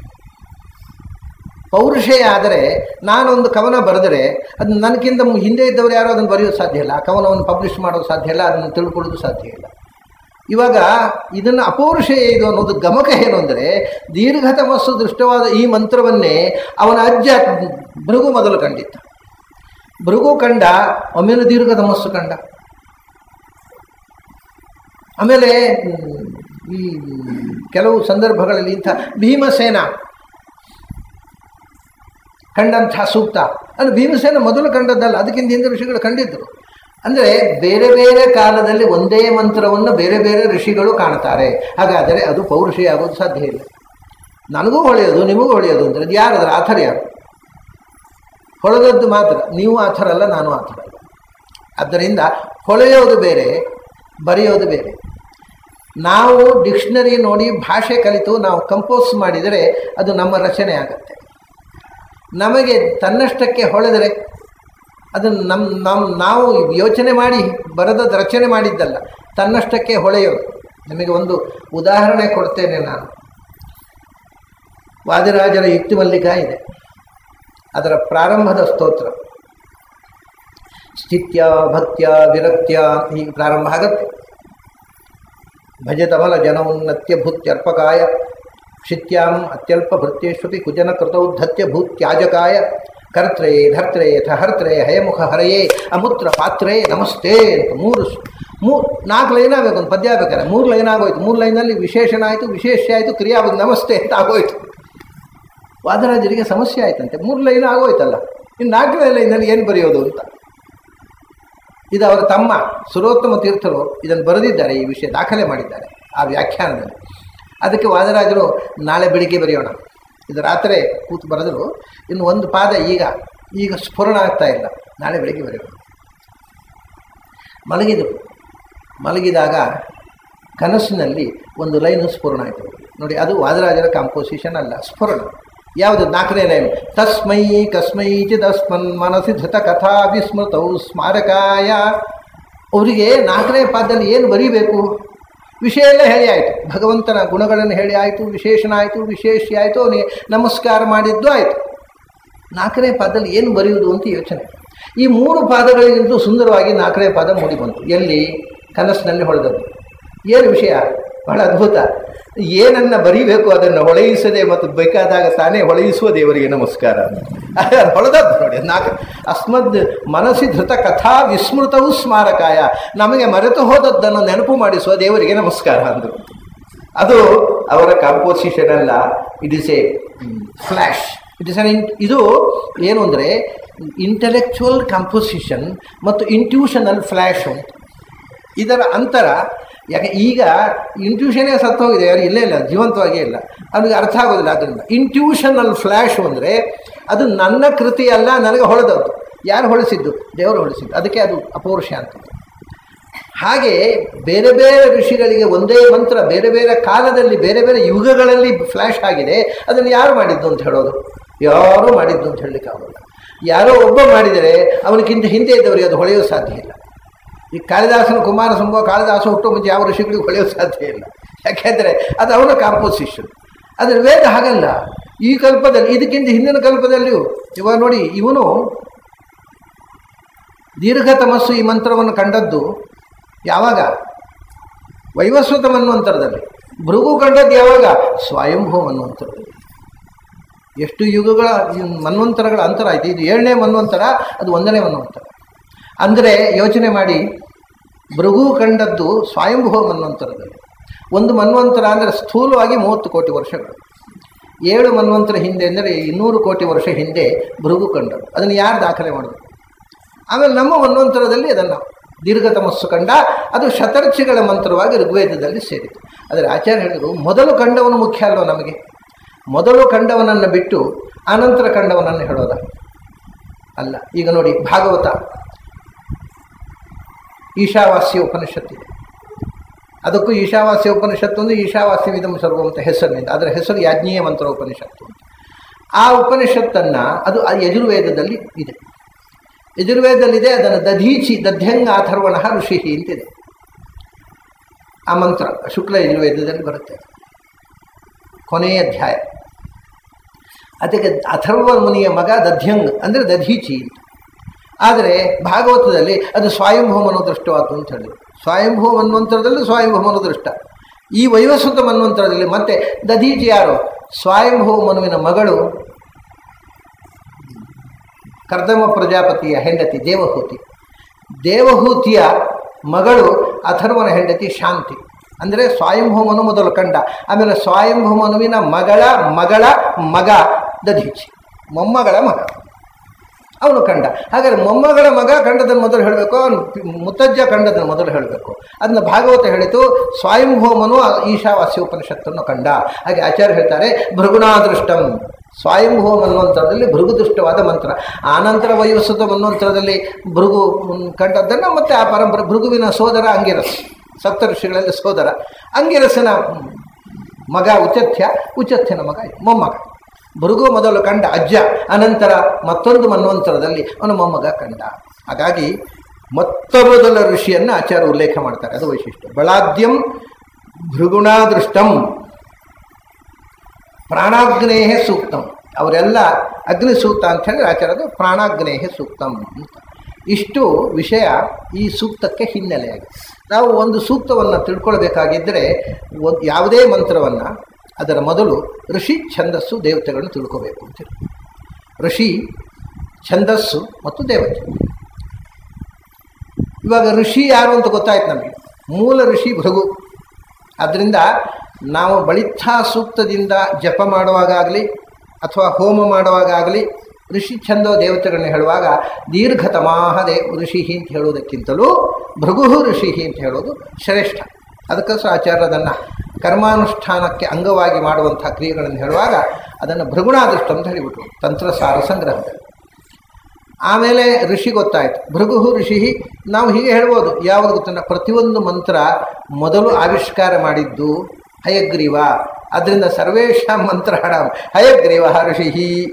ಯಾರು ಆ ಮಂತ್ರ ಕೊಟ್ಟರೋ ಅದನ್ನು ನಾವು ತಲೆಯಲ್ಲಿ ಹೊತ್ತುಕೊಳ್ಬೇಕು, ಆ ಜ್ಞಾನ ಕೊಟ್ಟ ಋಷಿಗಳನ್ನು. ಅದಕ್ಕೆ ತಲೆಗೆ ಇತ್ತು. ಹಯಗ್ರೀವ ಮೊದಲನೇ ಋಷಿ, ಅನಂತರ ಚತುರ್ಮುಖ ಬ್ರಹ್ಮ, ಅನಂತರದ ಋಷಿ. ಆಮೇಲೆ ಋಗ್ವೇದದಲ್ಲಿ ಬಂದದ್ದು ಇಂದ್ರನು ಅದರ ಋಷಿ, ಬ್ರಹ್ಮವ ಇಂದ್ರನು ಋಷಿ. ಅನಂತರ ಋಷಿ ಪರಂಪರೆಯಲ್ಲಿ ಭೃಗು ಋಷಿ, ಅನಂತರ ದೀರ್ಘತಮಸ್ಸು ಋಷಿ. ಇಷ್ಟು ಋಷಿಗಳನ್ನು ನಾವು ಸ್ಮರಣೆ ಮಾಡಬಹುದು. ಆಮೇಲೆ ಆಚಾರ್ಯ ಇನ್ನೊಂದು ಹೇಳಿದ್ದಾರೆ ವಿಷಯ ಏನು ಅಂದರೆ, ನಮಗೆ ಎಲ್ಲ ಮಂತ್ರಗಳನ್ನು ಕೊಟ್ಟ ಆಚಾರ್ಯರು ಋಷಿಗಳು. ಯಾಕೆಂದರೆ ಋಷಿ ಶಬ್ದಕ್ಕೆ ಅರ್ಥ ಏನು ಅಂದರೆ ಅರ್ವಾತ್ತು ದ್ವಾದಶಾವೃತ್ತೇ ಅಧೀತ್ಯಾಪಿ ಋಷಿರೇವ ಸಹ. ಒಂದು ಅದ್ಭುತವಾದ ಮಾತನ್ನು ಹೇಳಿದರು ಆಚಾರ್ಯ. ಒಂದು ಮಂತ್ರ ನೀವು ಕಂಡು ಹುಡುಕುವುದು ಬೇಡ, ನೀವು ಆ ಮಂತ್ರವನ್ನು ಗುರುಗಳ ಮುಖದಿಂದ ಅಧ್ಯಯನ ಮಾಡಿದಿರಿ. 12 ಬಾರಿ ಪಾಠಕ್ಕೆ ಕೇಳಿದ ಮೇಲಾದರೂ ನಿಮಗೆ ಅದು ಅರ್ಥ ಆದರೆ ನೀವು ಅದು ಋಷಿ ಅಂತ. 12 ಬಾರಿ ಪಾಠ ಕೇಳಿದ ಮೇಲೆ ಆದರೂ ಅದು ನಿಮಗೆ ಅರ್ಥ ಆದರೆ ನೀವು ಅದರ ಋಷಿ ಅಂತ. ಅರ್ವಾತ್ತು ದ್ವಾದಶಾವೃತ್ತೇ ಅಧೀತ್ಯಾಪಿ ಋಷಿರೇವ ಸಹ. ಇದು ಆಚಾರ್ಯರ ಮಾತು. ಅದೇನ್ರಿ 12 ಸರ್ತಿ ಪಾಠ ಕೇಳಿದ್ರು ಅರ್ಥ ಆಗುತ್ತೆ, ದಡ್ರು ಯಾರೋ ಅವರು. ನಮಗೆಲ್ಲ ಒಂದೊಂದು ಸರ್ತಿ ಪಾಠವಾಗಲೇ ಬೋರ್ ಆಗುತ್ತೆ. 12 ಸರ್ತಿ ಕೇಳಲಿಕ್ಕೆ ಏನು ಉಂಟದಲ್ಲಿ ಅರ್ಥ ಆಗೋದು ಅಂದರೆ ಮಂತ್ರದೇವತೆಯ ಸಾಕ್ಷಾತ್ಕಾರ ಆಗೋದು. ಅದಕ್ಕೆ ಎಷ್ಟು ಅಪರೋಕ್ಷ ಜ್ಞಾನಿಗಳ ಹತ್ರ ಪಾಠ ಕೇಳಿದ್ರು ಸಾಕಾಗೋಲ್ಲ. 12 ಬಾರಿ ಗುರುಮುಖದಿಂದ ಅಧ್ಯಯನ ಮಾಡಿದ ಮೇಲೆ ಆದರೂ ನಿನಗೆ ಮಂತ್ರದೇವತೆಯ ಸಾಕ್ಷಾತ್ಕಾರ ಆದರೆ ನೀನು ಆ ಮಂತ್ರದ ಋಷಿ. ಹಾಗಾಗಿ ಎಲ್ಲ ಮಂತ್ರದೇವತೆಗಳ ಸಾಕ್ಷಾತ್ಕಾರವುಳ್ಳವರು ಆಚಾರ್ಯರು, ಅವರು ಋಷಿಗಳು. ಇದಿಷ್ಟು ಋಷಿ ಆಯಿತು. ದೇವತೆ ಅಂತೂ ನಮ್ಗೆ ಗೊತ್ತಾಯಿತು, ಅಗ್ನಿ. ಅವನ ಅಗ್ನಿಂತರ್ಗತವಾಗಿ ಅಲ್ಲ ಅಷ್ಟೇ, ಅಗ್ನಿಯೊಳಗೆ ಪ್ರಾಣದೇವರು, ಪ್ರಾಣದೇವರಿಗೆ ನಾರಾಯಣ. ಮುಂದೆ ತ್ಯರ್ಥತಾಂ ಶ್ರುತಿ ಸುವಿತ್ತ ದಶಾರ್ಥಂ ಭಾರತಂ ಮಧ್ವವಿಜಯದ ಶ್ಲೋಕ. ಶ್ರುತಿ ಪ್ರತಿಯೊಂದು ಮಂತ್ರಕ್ಕೂ 3 ಅರ್ಥ ಇದೆ. ಈಗ ಇದರಲ್ಲಿ 3 ಅರ್ಥ ಗೊತ್ತಾಯ್ತು ನಿಮಗೆ. ಅಗ್ನಿಪರ, ಮುಖ್ಯ ಪ್ರಾಣಪರ, ನಾರಾಯಣ ಪರ, ಇದೇ 3 ಅರ್ಥ. ಬೇರೆ ಬೇರೆ ಸಂದರ್ಭದಲ್ಲಿ ಬೇರೆ ಬೇರೆ ರೀತಿಯ 3 ಅರ್ಥಗಳಿರ್ತವೆ. ಇವಾಗ ವಿಷ್ಣು ಸೂಕ್ತಕ್ಕೆ 3 ಅರ್ಥ ಹೇಳುವ ಅಗ್ನಿಪರ, ಪ್ರಾಣದೇವರ ಪರ, ವಿಷ್ಣು ಪರ ಹೇಳಲಿಕ್ಕೆ ಬರೋದಿಲ್ಲ. ಅಲ್ಲಿ ವಿಷ್ಣುವಿನ ಆಧಿ ಭೌತಿಕ, ಆಧ್ಯಾತ್ಮಿಕ, ಆಧಿದೈವಿಕ 3 ರೂಪಗಳ ಪರವಾಗಿ ಅರ್ಥ ಹೇಳಬೇಕು. ಹಾಗೆ ಬೇರೆ ಬೇರೆ ಸಂದರ್ಭದಲ್ಲಿ ಬೇರೆ ಬೇರೆ 3 ಅರ್ಥಗಳು ಬರ್ತವೆ. ಇಲ್ಲಿ ಇದು ತ್ರ್ಯರ್ಥತಾ ತ್ರಯೋರ್ಥಾ ಸರ್ವವೇದೇಶು ದಶಾರ್ಥಾ ಸರ್ವಭಾರತೆ ವಿಷ್ಣು ಸಹಸ್ರನಾಮಾಪಿ ನಿರಂತರ ಶತಾರ್ಥಕಂ ಅಂತ ಇದನ್ನು ಆಚಾರ್ಯರು ಘೋಷಣೆ ಮಾಡಿದರು. ವೇದಗಳಿಗೆ ತ್ರಯೋರ್ಥಾ ಅಂದರೆ ಮಿನಿಮಮ್ 3 ಅರ್ಥ ಅಂತ, 3ಕ್ಕಿಂತ ಹೆಚ್ಚು, 3ಕ್ಕಿಂತ ಕಮ್ಮಿ ಯಾವ ಮಂತ್ರಕ್ಕೂ ಇಲ್ಲ. ದಶಾರ್ಥಾ ಸರ್ವಭಾರತೆ, ಭಾರತದ ಪ್ರತಿಯೊಂದು ಶ್ಲೋಕಕ್ಕೆ ಮಿನಿಮಮ್ ಅಲ್ಲಿ ಹೇಳಿರೋದು ಕನಿಷ್ಠ 10 ಅರ್ಥಗಳು, ಅದಕ್ಕಿಂತ ಹೆಚ್ಚಿರ್ಬೋದು. ವಿಷ್ಣೋ ಸಹಸ್ರನಾಮಾಪಿ ನಿರಂತರ ಶತಾರ್ಥಕಂ, ವಿಷ್ಣು ಸಹಸ್ರನಾಮದ ಒಂದೊಂದು ನಾಮಕ್ಕೂ ಕನಿಷ್ಠ 100 ಅರ್ಥಗಳು. ಅಲ್ಲಿಯೂ ಕನಿಷ್ಠ, ಅದರಿಂದ ಹೆಚ್ಚು ಎಷ್ಟು ಇರುತ್ತೆ, ಕನಿಷ್ಠ 100 ಅರ್ಥಗಳು. ಅದನ್ನು ನಮ್ಮ ಮುಂದೆ ಅಧ್ಯಯನ ಮಾಡತಕ್ಕಂಥ ಜನಾಂಗಕ್ಕೆ ಒಂದು ರೀತಿಯಿಂದ ಮಾರ್ಗದರ್ಶನ ಸಿಗಲಿ ಅಂತ ನಾನು ಇವಾಗ ವಿಷ್ಣು ಸಹಸ್ರನಾಮಕ್ಕೆ ಪ್ರಾಚೀನರ ಒಂದು ಪರಂಪರೆಯ ಆಶೀರ್ವಾದದಿಂದ ಸಂಸ್ಕೃತದಲ್ಲಿ ಒಂದು ಅರ್ಥ ಚಿಂತನೆ ಬರಿತಾ ಇದ್ದೇನೆ. ಅದನ್ನು ಬದರಿಯವರು ಇವಾಗಲೇ ಪುಸ್ತಕ ರೂಪದಲ್ಲಿ ಮುದ್ರಾ ಮಾಡಿ ಆಗಿದೆ, DTP ಆಗಿ ಹೋಗಿದೆ. ಅದರಲ್ಲಿ ಒಂದು ಶಬ್ದಕ್ಕೆ, ವಿಶ್ವ ಶಬ್ದಕ್ಕೆ 120 ಅರ್ಥಗಳನ್ನು ಕೊಟ್ಟಿದ್ದೇನೆ. ಅಂದರೆ ಅದು 100 ಅರ್ಥ ಹೇಗೆ ಮಾಡೋದು ಒಂದು ಸುಮ್ಮನೆ ಮಾರ್ಗದರ್ಶನಕ್ಕೆ. ಇಲ್ಲದಿದ್ದರೆ ನಾನು 1000 ಶಬ್ದಕ್ಕೆ 100 ಅರ್ಥ ಅಂದರೆ ಅದೊಂದು 1000 ರೂಪಾಯಿದ ಪುಸ್ತಕ ಆಗಿಬಿಡುತ್ತೆ. ಒಂದು ನಾಮಕ್ಕೆ 120 ಅರ್ಥ. ಆಮೇಲೆ ಅದೇ ಥರ ಭ ಅನ್ನುವ ಒಂದು ಅಕ್ಷರಕ್ಕೆ 100 ಅರ್ಥ. ಹೇಗೆ ಮಾಡುವುದು, ಅದು ಏಕಾಕ್ಷರ ಕೋಶವನ್ನು ಅದರಲ್ಲಿ ಕೊಟ್ಟಿದೆ. ಇದು ಪ್ರಾಚೀನ ಗ್ರಂಥಗಳಿಗೆ, ಅರ್ವಾಚೀನ ಗ್ರಂಥಗಳಿಗೆ ಹೀಗೆ ಮಾಡಬಾರದು. ಒಂದು ಶ್ಲೋಕ ಸಿಕ್ಕಿದುಕೊಳ್ಳಿ ಅದಕ್ಕೊಂದು 50 ಅರ್ಥ ಹೇಳ್ತೇನೆ ಅಂತ ಹೋಗಬಾರದು. ಯಾಕೆಂದರೆ ಯಾವ ದಡ್ಡ ಬರದ ಶ್ಲೋಕ ಕೊಡಿ, ನಾನು ಅದಕ್ಕೆ 50 ಅರ್ಥ ಹೇಳ್ತೀನಿ. ಅದು ದುರುಪಯೋಗ. ಅದು ಯಾಕೆಂದರೆ ಆ ಗ್ರಂಥಕಾರರಿಗೆ ಅದು ಉದ್ದೇಶ ಇದ್ದರೆ ಮಾತ್ರ ಅರ್ಥ, ನಮಗೆ ಅರ್ಥ ಮಾಡಲಿಕ್ಕೆ ಬರುತ್ತೆ ಅಂತ ಹೇಳೋದಲ್ಲ, ಅದು ಆ ಗ್ರಂಥಕ್ಕೆ ಮಾಡುವ ಅಪಚಾರ. ಅದರಿಂದ ನಮಗೆ ಆ ಗ್ರಂಥ, ನಾನು ಒಂದು ಸರ್ತಿ ಇಲ್ಲಿ ಒಂದು ಯಾರೋ ಪುರಂದರದಾಸರ ಪುಣ್ಯ ದಿನ ಒಬ್ಬರು ಉಪನ್ಯಾಸಕರು ಅಕಸ್ಮಾತಾಗಿ ನಾನು ಒಂದು ಕೂತ್ಬಿಟ್ಟಿದ್ದೆ, ಅಲ್ಲಿ ನನ್ನ ಹತ್ರ ಮಾತಾಡಿ ಅಂದರು. ಅವರು ಪುರಂದರದಾಸರ ಹಾಡಿಗೆ ಹೀಗೊಂದು ಅರ್ಥ ಮಾಡಬಹುದು, ಹೀಗೂ ಒಂದು ಅರ್ಥ ಮಾಡಬಹುದು, ಹೀಗೂ ಒಂದು ಅರ್ಥ ಮಾಡಬಹುದು ಅಂತ ಒಂದು ಲೈನಿಗೆ ಒಂದು 8-10 ಅರ್ಥ ಹೇಳಿದರು. ಅರೆ ನಾನು ಹೇಳಿದೆ, ಇವತ್ತು ಪುರಂದರದಾಸರು ಇದ್ದರೆ ಗಾಬರಿ ಆಗಿಬಿಡ್ತಿತ್ತು, ನನ್ನ ಪದ್ಯಕ್ಕೆ ಇಷ್ಟು ಅರ್ಥ ಉಂಟಂತ ಅವರಿಗೆ ಗಾಬರಿಯಾಗಿ ಹಾರ್ಟ್ ಫೇಲ್ ಆಗ್ತಿತ್ತು, ಅಷ್ಟು ಅರ್ಥಗಳು ಹೇಳಿ. ಅಲ್ಲಪ್ಪ, ಗ್ರಂಥಕಾರರ ವಿವಕ್ಷೆ ಉಂಟೋ ಇಲ್ವೋ ಅಂತ ತಿಳ್ಕೋಬೇಕು. ನಮಗೆ ಅರ್ಥ ಹೇಳಿಕ್ಕೆ ಬರುತ್ತೆ ಅಂತ ಅರ್ಥ ಹೇಳೋದಲ್ಲ, ಅದು ಮೂರ್ಖತನ ಆಗುತ್ತೆ. ಅದರಿಂದ ನಾವು ಅರ್ಥ ಹೇಳಬೇಕು ಅಂದರೆ ಸಹಸ್ರನಾಮಕ್ಕೆ 100 ಅರ್ಥ ಹೇಳೋಣ, ಪ್ರಾಚೀನ ಹೇಳಿದ್ದ. ಮಹಾಭಾರತಕ್ಕೆ 10 ಅರ್ಥ ಹೇಳೋಣ, ಸಾಧ್ಯ ಇದ್ದರೆ, ತಾಕತ್ತಿದ್ದರೆ ಅದರಲ್ಲಿ ಪ್ರಯತ್ನ ಮಾಡೋಣ. ವೇದಕ್ಕೆ 3 ಅರ್ಥ ಏನು ಹೇಳಲಿಕ್ಕೆ ಬರುತ್ತೆ ಅನ್ನೋದನ್ನು ಮನನ ಮಾಡೋಣ. ಅದು ಸಿದ್ಧಾಂತಕ್ಕೆ ನಮ್ಮ ಕಾಂಟ್ರಿಬ್ಯೂಷನ್. ಹಾಗಾಗಿ 3 ಅರ್ಥದ ಇರಲಿ. ಹಾಗಾಗಿ ಈಗ ಏನಾಯಿತು, ಋಷಿ ಆಯಿತು, ದೇವತೆ ಆಯಿತು. ಋಷಿ ಯೋಹವ ಅವಿದಿತ ಛಂದೋದೈವತ ಬ್ರಾಹ್ಮಣೇನ ಯಜತಿ ಯಾಜಯತಿ. ಛಂದಸ್ಸು ಗೊತ್ತಿರಬೇಕು, ಋಷಿ ಗೊತ್ತಿರಬೇಕು, ದೇವತೆ ಗೊತ್ತಿರಬೇಕು, ಬ್ರಾಹ್ಮಣ ಗೊತ್ತಿರಬೇಕು. ಅಂತ ಬ್ರಾಹ್ಮಣ ಅಂದರೆ ಮಂತ್ರದ ಅರ್ಥ. ಅದು ನಾವು ಮುಂದೆ ನೋಡುವಂಥದ್ದು. ಅದರ ಮೊದಲು ತಿಳ್ಕೊಳ್ಬೇಕಾದ್ದು ಋಷಿ ಗೊತ್ತಾಯಿತು, ದೇವತೆ ಗೊತ್ತಾಯಿತು, ಪ್ರಾಣದೇವರು ಮುಖ್ಯ, ಅದಕ್ಕಿಂತ ಮುಖ್ಯ ನಾರಾಯಣ, ಮುಖ್ಯವಾಗಿ ಅಗ್ನಿ, ಅದು ಗೊತ್ತಾಯಿತು. ಛಂದಸ್ಸು ಏನು? ಇದರಲ್ಲಿ 2 ಛಂದಸ್ಸುಗಳಿವೆ. ಪ್ರಾರಂಭದ ಛಂದಸ್ಸು ಜಗತಿ, ಕೊನೆಗೆ ತ್ರಿಷ್ಟೂಪ ಮತ್ತು ಜಗತಿ 2 ಛಂದಸ್ಸುಗಳಿವೆ ಈ ಸೂಕ್ತದಲ್ಲಿ. ಅದನ್ನು ಪ್ರಾಯ ಛಂದಸ್ಸಿನ ಬಹಳ ವಿವರಗಳು ಬೇಡ, ಅದರ ಛಂದಸ್ಸಿನ ಪರಿಚಯ ಇದ್ದವರಿಗೆ ಅದರ ವಿವರ ಇಲ್ಲ, ಅಂದರೆ ಅದನ್ನು ನಾವು ವಿವರಣೆ ಕೊಟ್ಟರು ಏನೋ ಅರ್ಥ ಆಗೋಲ್ಲ. ಇಷ್ಟು ಹೇಳ್ತೇನೆ. ಜಗತಿ ಅಂತಂದರೆ 12 4 48, ಒಂದೊಂದು ಪಾದದಲ್ಲಿ 12 ಅಕ್ಷರ ಇರುವ, ಒಟ್ಟಿಗೆ 4 ಪಾದಗಳಲ್ಲಿ ಒಟ್ಟಿಗೆ 48 ಅಕ್ಷರ ಇದ್ದರೆ ಅದು ಜಗತಿ ಆಗುತ್ತೆ. ಅದು 12 ಪಾದದ 4 ಅಕ್ಷರವೇ ಇರಬೇಕಾಗಿಲ್ಲ, 8 ಅಕ್ಷರದ 6 ಪಾದ ಇದ್ದರೂ ಆಗುತ್ತೆ. 8 × 48, ಅದು ಇದು ಅವಾಂತರ. ಹೋಗಲಿ, ಸ್ಥೂಲವಾಗಿ 12 ಅಕ್ಷರದ 4 ಪಾದಗಳಿರುವ ಮಂತ್ರ ಅದು ಜಗತಿ ಮಂತ್ರ. 11 ಅಕ್ಷರ ಇದ್ದರೆ ಅದಕ್ಕೆ ತ್ರಿಷ್ಟುಪ್ ಅಂತ ಹೇಳ್ತಾರೆ. 11 ಅಕ್ಷರದ 4 ಅಂದರೆ ಇಡೀ ಮಂತ್ರದಲ್ಲಿ ಒಟ್ಟಿಗೆ 44 ಅಕ್ಷರ ಇದ್ದರೆ ಅದು ತ್ರಿಷ್ಟುಪ್. 48 ಅಕ್ಷರ ಇದ್ದರೆ ಅದು ಜಗತಿ. ಛಂದಸ್ಸುಗಳಲ್ಲಿ ಪ್ರಸಿದ್ಧವಾದ 7 ಛಂದಸ್ಸುಗಳಲ್ಲಿ 7 ಛಂದಸ್ಸುಗಳು ಯಾಕೆ ಪ್ರಸಿದ್ಧ ಅಂದರೆ, ಗಾಯತ್ರಿ 24 ಅಕ್ಷರ, ಉಷ್ಣಿಕ್ 28 ಅಕ್ಷರ, ಅನುಷ್ಠುಪ್ 32, ಬೃಹತಿ ಯಾಕೆಂದರೆ 4 ಲೈನ್ ಆದ್ದರಿಂದ 4 ಅಕ್ಷರ ಹೆಚ್ಚಾಗ್ತಾ ಹೋಗುತ್ತೆ. ಬೃಹತಿ 36, ಪಂಕ್ತಿ 40, ತ್ರಿಷ್ಟುಪ್ 44, ಜಗತಿ 48. ಇದು ಸಹಜವಾಗಿ. ಇನ್ನು ಇದಕ್ಕಿಂತ ದೊಡ್ಡ ಛಂದಸ್ಸುಗಳಿವೆ, ಅದಕ್ಕೆ ಅತಿ ಛಂದಸ್ಸುಗಳು ಅಂತ ಹೇಳ್ತಾರೆ. ಸಹಜವಾಗಿರುವ ಪ್ರಸಿದ್ಧ ಛಂದಸ್ಸುಗಳು 7. ಇವು ಮಾತ್ರ ಯಾಕೆ ಮುಖ್ಯ ಆಗ್ತವೆ ಮಹಾಛಂದಸ್ಸುಗಳು ಅಂದರೆ, ಈ 7 ಛಂದಸ್ಸುಗಳಿಗೂ ಸಪ್ತಸ್ವರಗಳಿಗೂ ಸಂಬಂಧ. ಗಾಯತ್ರಿಗೆ ಸಂಬಂಧಪಟ್ಟ ಸ್ವರ ಷಡ್ಜ, ಉಷ್ಣಿಕಿಗೆ ಸಂಬಂಧಪಟ್ಟ ಸ್ವರ ಋಷಭ, ಅನುಷ್ಠುಪ್ಪಿಗೆ ಸಂಬಂಧಪಟ್ಟ ಸ್ವರ ಗಾಂಧಾರ. ಮಧ್ಯಮ ಛಂದಸ್ಸುಗಳಲ್ಲಿ ಬೃಹತಿ, ಅದಕ್ಕೆ ಸಂಬಂಧಪಟ್ಟಂತಹ ಸ್ವರ ಗಾಯತ್ರಿ, ಉಷ್ಣಿಕ್, ಅನುಷ್ಠು, ಬೃಹತಿ. ಪಂಕ್ತಿಗೆ ಸಂಬಂಧಪಟ್ಟ ಸ್ವರ ಪಂಚಮ, ತ್ರಿಷ್ಟುಪಿಗೆ ಸಂಬಂಧಪಟ್ಟ ಸ್ವರ ದೈವತ, ಜಗತ್ತಿಗೆ ಸಂಬಂಧಪಟ್ಟ ಸ್ವರ ನಿಷಾದ. ಅದೇನು ಅದಕ್ಕೆ ಸಂಬಂಧ? ಏನು ಒಂದೊಂದು ಸ್ವರದಲ್ಲಿ ಹಾಡಲಿಕ್ಕೆ ಬರುತ್ತಾ? ಹಾಗಲ್ಲ, ಒಂದು ಸ್ವರ ಸ್ಥಾಯಿಯಲ್ಲಿ ಹಾಡಬೇಕಲ್ಲ. ನೀವು ಷಡ್ಜದಲ್ಲಿ ಶ್ರುತಿ ಮಾಡಿ ಗಾಯತ್ರಿಯನ್ನು ಹಾಡಬೇಕು, ಋಷಭದಲ್ಲಿ ಶ್ರುತಿ ಮಾಡಿ ಅದನ್ನು ಮುಂದಿನ ಛಂದಸ್ಸು ಉಷ್ಣಿಕನ್ನು, ಅನುಷ್ಠುಪನ್ನು ಹೇಳಬೇಕಾಗಿದ್ದರೆ ಗಾಂಧಾರ ಸ್ಥಾಯಿಯಲ್ಲಿ ಅದನ್ನು ಹಾಡಬೇಕು. ಹೀಗೆ 7 ಸ್ವರಗಳಿಗೂ 7 ಛಂದಸ್ಸುಗಳಿಗೂ ಸಂಬಂಧಪಟ್ಟು ಪ್ರಧಾನವಾದ 7. ಇಲ್ಲಿ ಬರತಕ್ಕಂಥವು ಕೊನೆಯ 2, ತ್ರಿಷ್ಟುಪು 44 ಅಕ್ಷರದ ತ್ರಿಷ್ಟುಪು, 48 ಅಕ್ಷರದ ಜಗತ್ತು. ಅಂದರೆ ಇಲ್ಲಿ ಬರತಕ್ಕಂಥ ದೈವತ ಮತ್ತು ನಿಷಾ ಈ ಮುಖ್ಯವಾದಂಥ ಸ್ವರಗಳು. ಆದರೆ ಈ ತ್ರಿಷ್ಟುಪ್ ನಾವು ಜಪ ಮಾಡುವಾಗ ತ್ರಿಷ್ಟುಪ್ ಛಂದ ಅಂತ ಮುಂದೆ ಹೇಳಿದೆ. ಭೃಗು ಋಷಿ ಅಸ್ಯ ಶ್ರೀ ಬಳಿತ್ಥಾ ಸೂಕ್ತಸ್ಯ ಭೃಗು ಋಷಿ, ಆಮೇಲೆ ಅದೀರ್ಘತಮ ಋಷಿ ಆಯಿತು.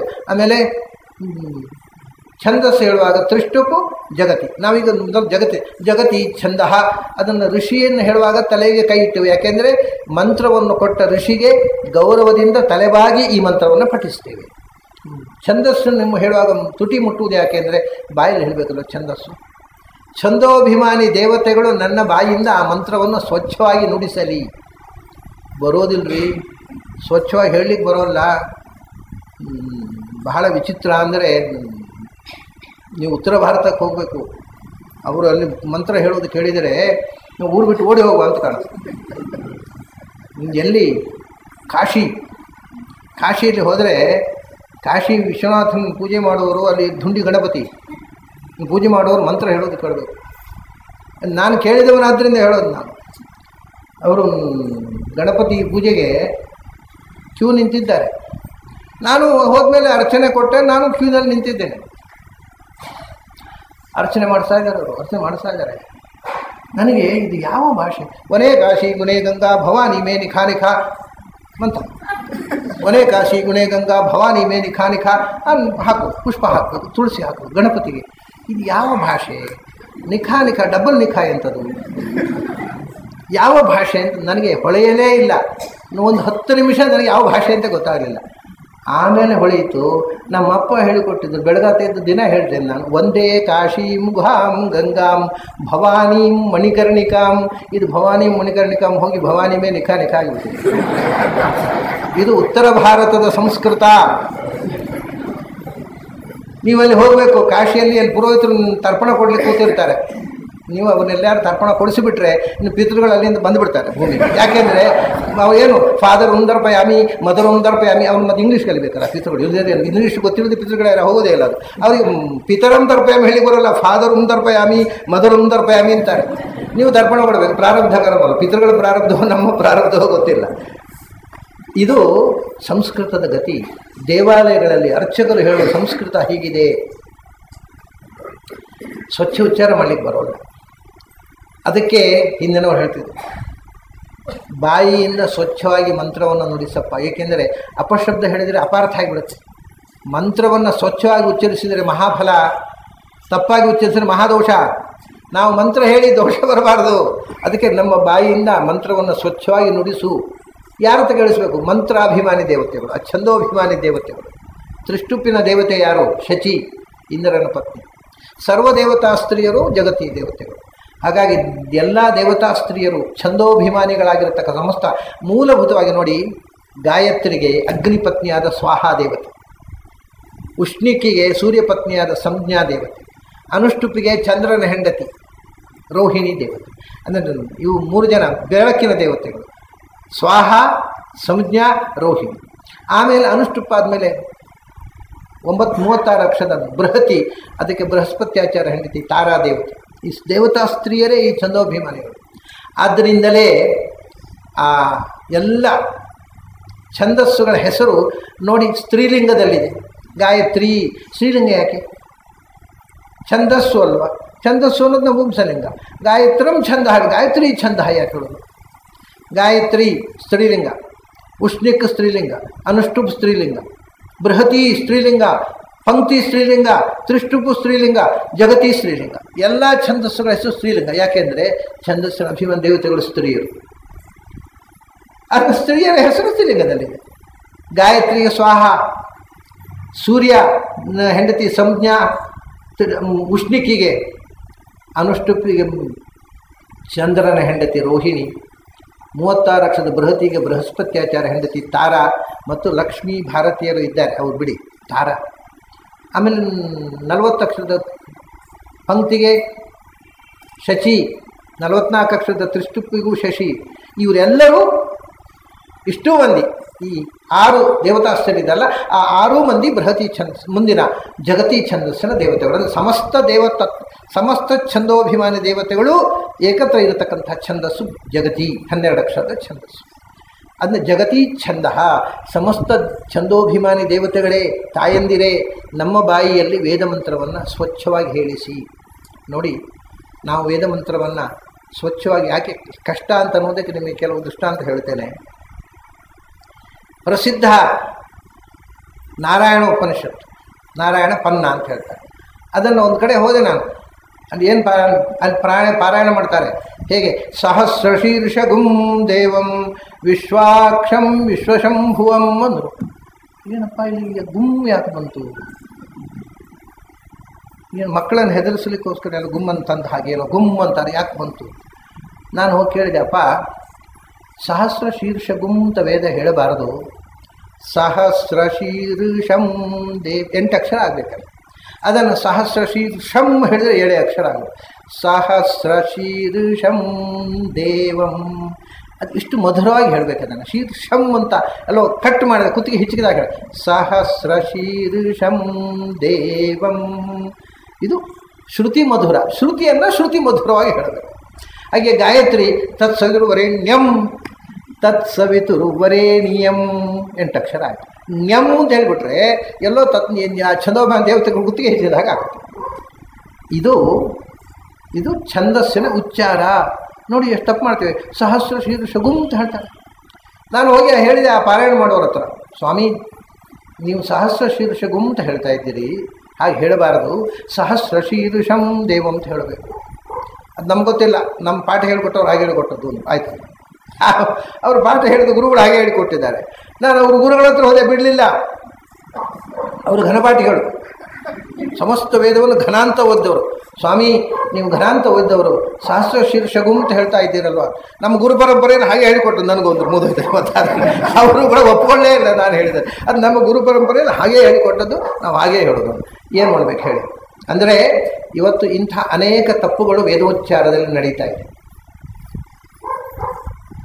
ಎಷ್ಟೋ ಅಕ್ಷರಗಳನ್ನು ನಾವು ಮೂಗಿನಲ್ಲಿ ಹೇಳಬೇಕಾದನ್ನು ಮೂಗಿನ ತಚ್ಛಂಯೋ ರಾವೃಣೀಮಹೇ ತಚ್ಛಂಯೋ ಮೂಗಿನಲ್ಲಿ ಹೇಳಬೇಕು.